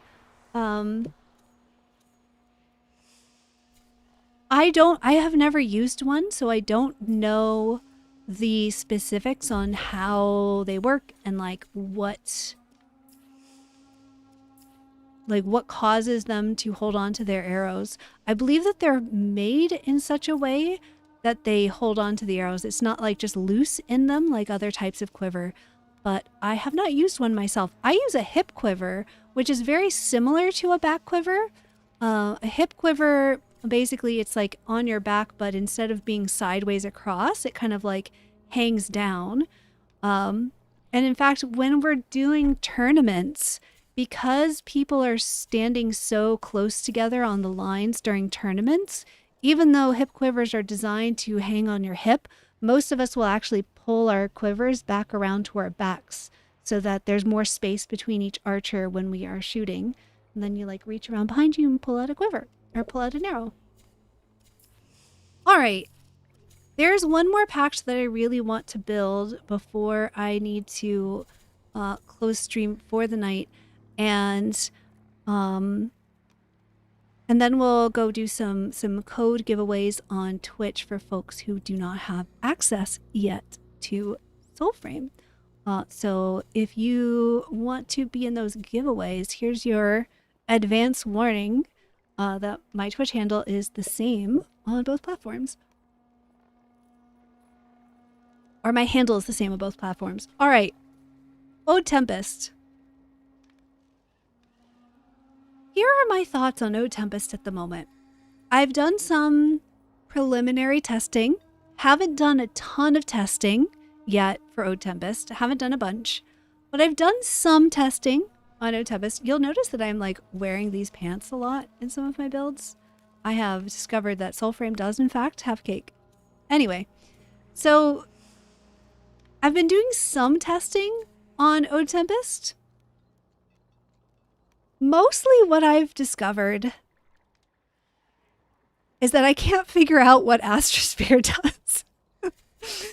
Astrosphere is a little weird. Let's go look. AVAX is the one exception to my rule of don't bless things until you can, or don't reforge things until you can bless them. AVAX is the exception to that. Put your polished joinery on AVAX as soon as possible. AVAX's charge rate is so low. It's so low. It's so terrible. Like, it's just such a slow weapon to charge. You need this extra Quicksilver on AVAX to just, in my opinion, make it tolerable to shoot. Quenched too soon. Funny they stopped using the Halloween rune in favor of Archstorm on my caster simply because it's so boring. It kills the entire crowd of enemies one shot. Yeah, Halloween does a lot of damage, and it has a really large range. Okay. So, Tempest, I am really liking with Grace and with Courage, but I feel very underwhelmed by what Spirit does for Tempest. Obviously, Grace is very strong in P13. I do expect that those multipliers are going to be tuned down eventually, and so I encourage you not to just bless everything into Grace and to like go for some variety, because eventually I'm sure that we'll see some adjustment here. But basically, Atmosphere gives you this little ball that does not actually mitigate all damage, but it makes enemies potentially take smite. It procs smite on enemies when they hit you. And it gives, like, boosts your armor like crazy. So I'm still getting hit, but there's like an armor pool. And you can tell it's armor because this guy with the like electrical weapon, that weapon buff causes the enemy attack to pierce armor. So while I have my atmosphere up and he has the electric sword, it's going to go right through. Oh, it didn't go through. Do I just... So it's not full armor penetration. It is just a lot of armor penetration. Wow. Yeah, atmosphere is real good. That must mean, like, atmosphere must give you a ton of armor. Atmosphere is still really good, though, Sheed. Like, it's still crazy.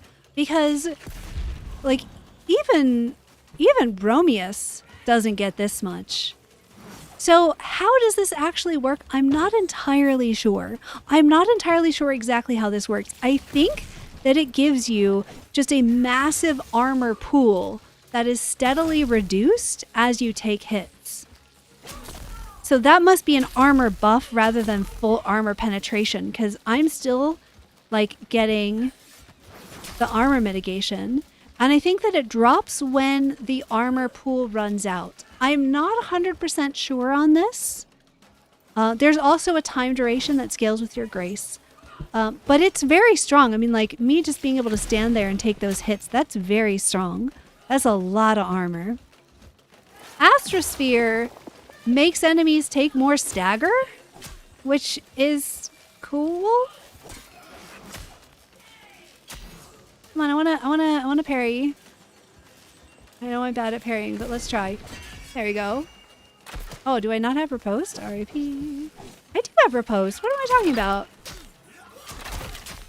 I don't know. I find it underwhelming. Opening enemies to finishers from a Pact Arcanic, I feel like just isn't strong enough to be worth it. And also, I don't know what this synergy does anymore. It seems to proc stagger as an AoE when you get hit, which again is just not dealing enough for me to feel like it's worthwhile. Like, that guy's not taking stagger that time. I don't know if this is bugged or what. Is part of the reason that I haven't talked about this pact yet in a video is that I feel like it's gotta be bugged. Like, what is that even doing? Sometimes when I have Atmos and Astra up together, every enemy gets hit in this like big reflected burst of damage. Sometimes it reflects stagger to enemies all around it. It doesn't seem to do the same thing regularly enough that I feel like I can confidently say that I know what it's supposed to do. And it clearly seems to be doing things other than what it's supposed to do, at least some of the time. So for that reason alone, it's just not super worth investing in Astrosphere right now, because its functionality is just unreliable. So again, let's like cast both of them together. So that definitely seemed to do like a wave of stagger, right? It's staggering other enemies. Yeah, I don't know. I mean, like, this is nice, I guess, if you want to stand there and do nothing. And, yeah, if you want to stand around and do finishers, I guess. I don't know. But it's not for me. I love atmosphere because it means I can pop this sphere up and then focus on aiming. I will check chat in just a minute. And so I love this part of it, right? It allows me as an archer to just like super focus into what I'm shooting and not have to worry about anything else. It's great for when you're trying to snipe in the middle of a fight.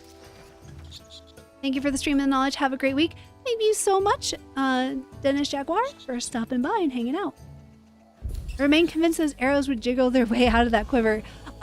Do a Google search for back quivers. You will see that there are actual back quivers that people wear running around the woods. Again, I don't know how they are designed to make them work, but they do work. They work. So Atmosphere is plenty useful without the Atmos Astra synergy. I think Astrosphere needs something to make it a little bit better. Again, it's hard to tell because it feels to me like it is bugged. Unless it's just supposed to magnify stagger and that's it. In which case, that's not, in my opinion, that is not strong enough to be a Pact Arcanic. Not when you have things like Flit Smoke that can just cause you to run around and do full damage to like everything. To like finish or anything you encounter. No rune on the bow? Oh, we can put a rune on it. We're just talking about Tempest for the moment, and then we can talk about runes for sure. And then Sizemore is good now on Tempest.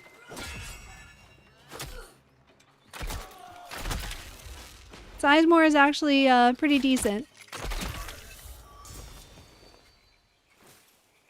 Let's talk about how Sizemore works. And then for Avax, though, like, which rune you would use on Avax is just, like, realistically Alka's Breath. The Torrent doesn't proc from your melee strikes with Avax. So, Sizemore actually works best at point-blank range because the longer enemies roll, the more damage they take. So if I throw my Sizemore at something far away, it's not going to take the full damage of Sizemore. So it makes it pretty good for like range builds because I can like stand back and shoot things from far away. And then when they get too close to me, I can roll them away with Sizemore. Let's kill you. Oh, so I can demo my Sizemore again. I'm just gonna hang out here and wait for my Sizemore to be back up. Do I have parry? Oh my goodness. I'm not very good at parrying with the bow. What are the timings? Oh, can't parry a heavy attack. Can you do a non-heavy attack so I can try to parry it, please? Thank you. Nope. Nope. You would think that this dude's like... Oh gosh. There we go. Alright, cool. So, Sizemore, much better at close range than long range. The damage, of course, does get mitigated by enemy armor, so he took way less damage than the archer did. But because I cast it when he was like right in my face, it made him take the full roll damage plus the explosion damage at the end. At the very end of Sizemore's rolls, it will explode and do like AoE damage. But it's not so crazy strong that I'm like, yeah, let's do a full courage build on Tempest. Like, it's good. It's worth using. It does enough damage to be useful. It's great CC for when you're trying to deal with multiple targets. But I don't know that it's like, oh, it's so great and OP that I'm going to do a full courage Tempest. I don't think that's how it's going to go. All right. So yeah, how did it get so much armor? It rises from the level you're at. Armor scales off of a couple things. I noticed a glitch. If you joinery your weapon, your skills are reset until you re-equip the weapon, at least your parry and perfect throw. Interesting. So it did work eventually, but I had to like do one combat. So maybe that's why it didn't work the first time. But I have not unequipped and re-equipped it. There's also some bugs with Sarin right now where when you first use your Sarin Arcanics, the cooldowns get bugged, but then the second time you use them, they're differently bugged. Or they're working differently that's not consistent with other packs. I don't know if that's like a known issue or it's a bug. Okay. Armor. So your armor values scale off of the virtues that they show in their attunements. So my Oringal's armor is going to scale off courage and grace, but mostly off of grace. I'm running a grace courage split build, so it's going to get me a pretty solid amount of armor. If I run full grace, I get even more armor from my Oringal's cuirass because it scales more strongly with grace than with courage. So it's very important to choose the armor set that is best for whichever virtue you're using. The best way to do that, the easiest ways to do that, is you can see here, these little pips tell you that you have virtue scaling enabled for that armor piece. If there's no little icon in the top, that means you don't meet the virtue requirement, and you will only get the base stats for that armor piece. You won't get any of the virtue scaling, which means you basically just don't want to equip it. Like, don't equip it. There's zero reason to wear armor unless you meet the virtue requirements.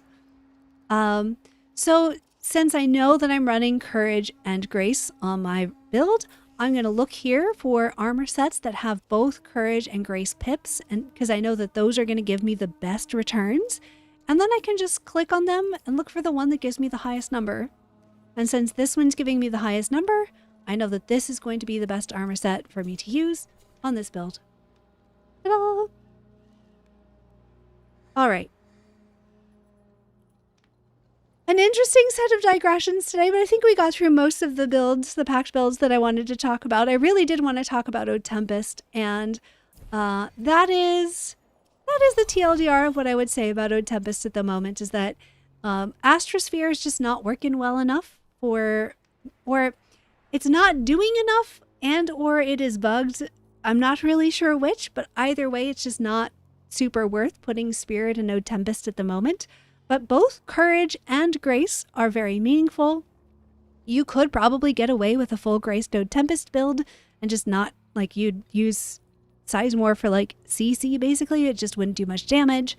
But since we have Avex, and the vibes of Avex are just absolutely perfect for an Tempest build, why not? Tempest is a great pact to run Avex with. I don't care if a large part of that number is stability. Stability is very nice for me on bow, because especially with Avex, because Avex has a very, very slow charge rate. It takes a long time to draw this bow back. And so while I'm aiming for my headshots, I want to be able to take a hit and not have to worry about it.